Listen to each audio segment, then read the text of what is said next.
بسم اللہ الرحمن الرحیم۔ امید ہے کہ تمام طلبہ و طالبات خیریت سے ہوں گے۔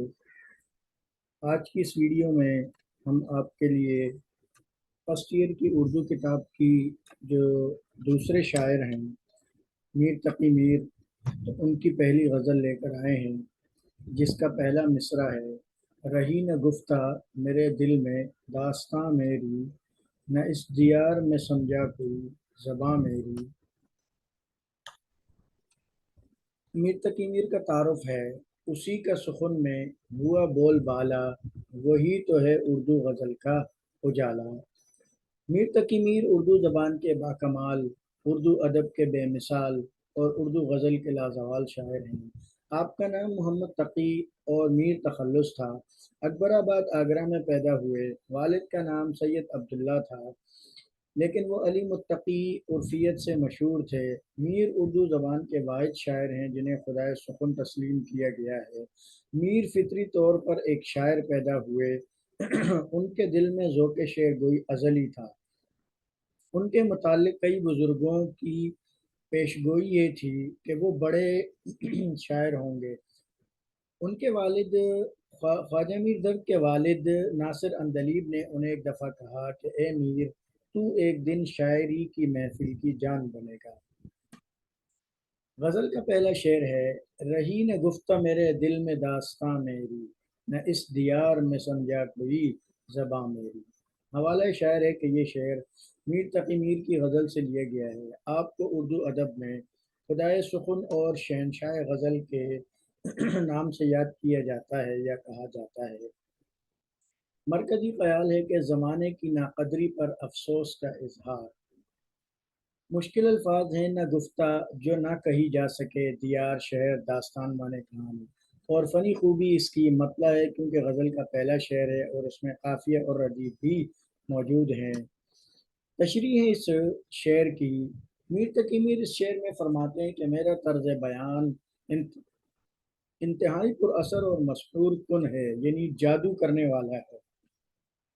جیسے کوئی جادو ہو جو لوگوں کے دلوں کے اندر اترتا چلا جاتا ہے، لیکن یہ ساری سحر بیانی اور باتوں میں چھپا جادو خاک میں مل گیا۔ افسوس کہ سننے والوں پر میری سحر بیانی کا کوئی اثر نہ ہوا۔ میرا کلام جس طرح کی قدردانی کا مستحق ہے، زمانے نے وہ قدردانی نہیں کی۔ یہ شعر میر کی ساری زندگی کی عکاسی کرتا ہے، یعنی ان کی ترجمانی کرتا ہے۔ ایک تو وہ خاموشی سے دنیا سے چلے گئے اور دوسرے دنیا میں ان کی قدر و منزلت نہ پہچانی گئی، جس کی وجہ سے ان کے کلام کا سارا جادو بیکار چلا گیا۔ مماثل شعر ہے: سرگزشت اپنی کسی اندوہ سے شب کہتا تھا، سو گئے تم نہ سنی آہ کہانی اس کی۔ شعر نمبر 2 ہے اس غزل کا: برنگ صوت جرس تجھ سے دور ہوں تنہا، برنگ صوت جرس تجھ سے دور ہوں تنہا، خبر نہیں ہے تجھے آہ کارواں میری۔ حوالہ شاعر پہلے غزل والا ہی پہلے شعر والا ہے کہ یہ شعر میر تقی میر کی غزل سے لیا گیا۔ آپ کو اردو ادب میں خدائے سخن اور شہنشاہ غزل کہا جاتا ہے۔ مرکزی خیال ہے کہ تمہارے ساتھ رہ کر بھی تنہا ہوں، یعنی اپنے محبوب سے کہہ رہے ہیں کہ میں تمہارے ساتھ رہ کر بھی تنہا ہوں۔ مشکل الفاظ ہیں: جرس اس کے معنی ہے گھنٹی اور کارواں اس کا معنی ہے قافلہ۔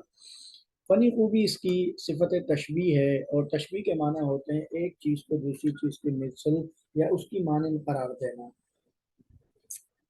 خود کو کارواں کی گھنٹی سے تشبیہ دی۔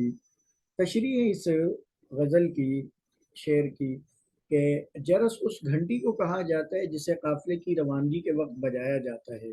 میر کہتے ہیں کہ جرس کی آواز سے کارواں کی روانگی کا آغاز ہوتا ہے، لیکن روانہ ہوتے ہی قافلہ اس آواز کے مقصد کو بھول جاتے ہیں، گویا وہ آواز ان کے ساتھ ہو کر بھی ان کے ساتھ نہیں ہوتی۔ اسی طرح اے محبوب، میں تیرے ساتھ ہو کر بھی تجھ سے جدا ہوں اور تم میرے حال سے بے خبر ہو۔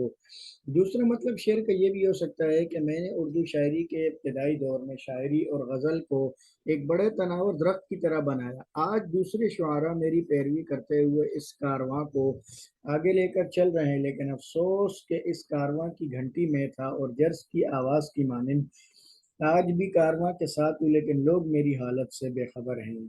مماثل شعر ہے: जिंदगी यूं बसर हुई तन्हा, काफिला साथ रहा और सफर तन्हा। शेर नंबर 3 है इस गजल का।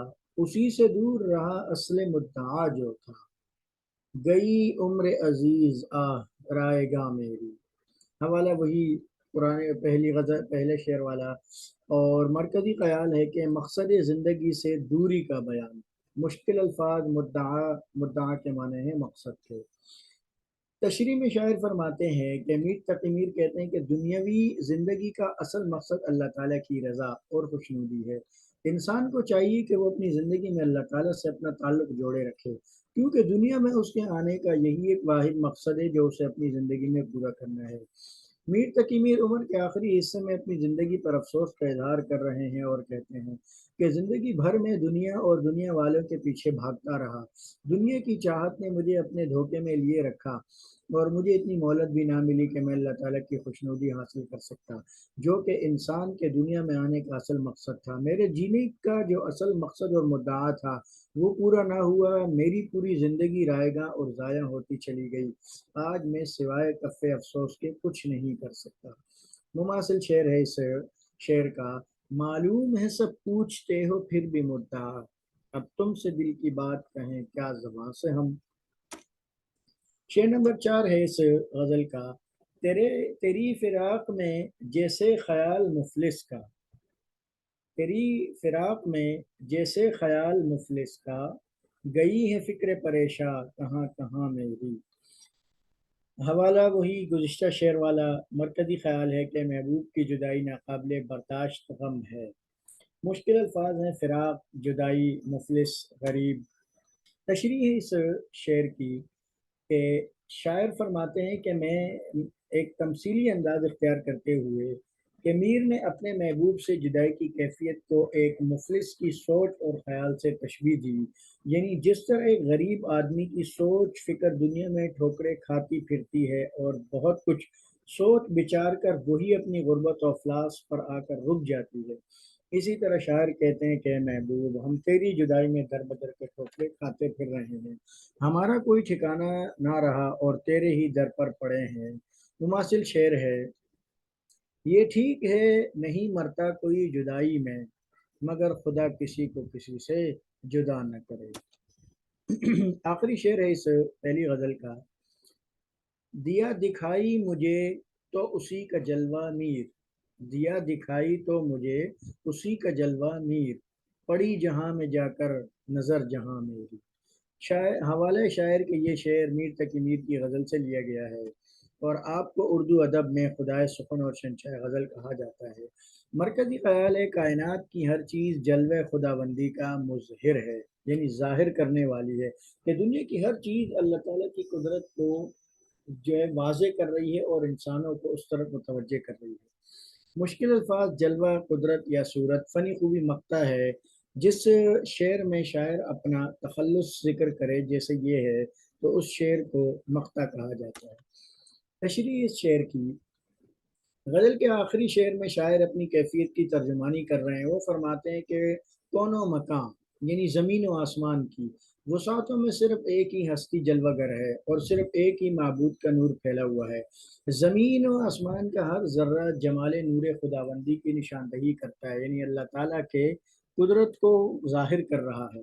इस ज़मीन पर मौजूद चमकती नहरें, हसीन व दिलकश वादियाँ, आफ़ताब व माहताब, हर चीज़ इस बात की गवाही देती है कि इसका कोई खालिक है, ये किसी का बनाया हुआ है।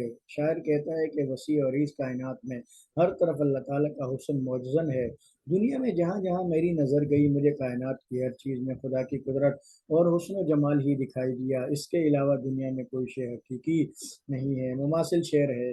जग में आकर इधर उधर देखा, तू ही नज़र आया जिधर देखा। ये पहली गज़ल थी हमारी जो मुकम्मल हो गई। उम्मीद है कि आप ज़रूर इससे फ़ायदा उठाएँगे और दूसरों को भी शेयर करेंगे। दुआ में याद रखिएगा। अल्लाह ताला आप तमाम तलबा और तालिबात को कामयाब करे। अल्लाह हाफ़िज़।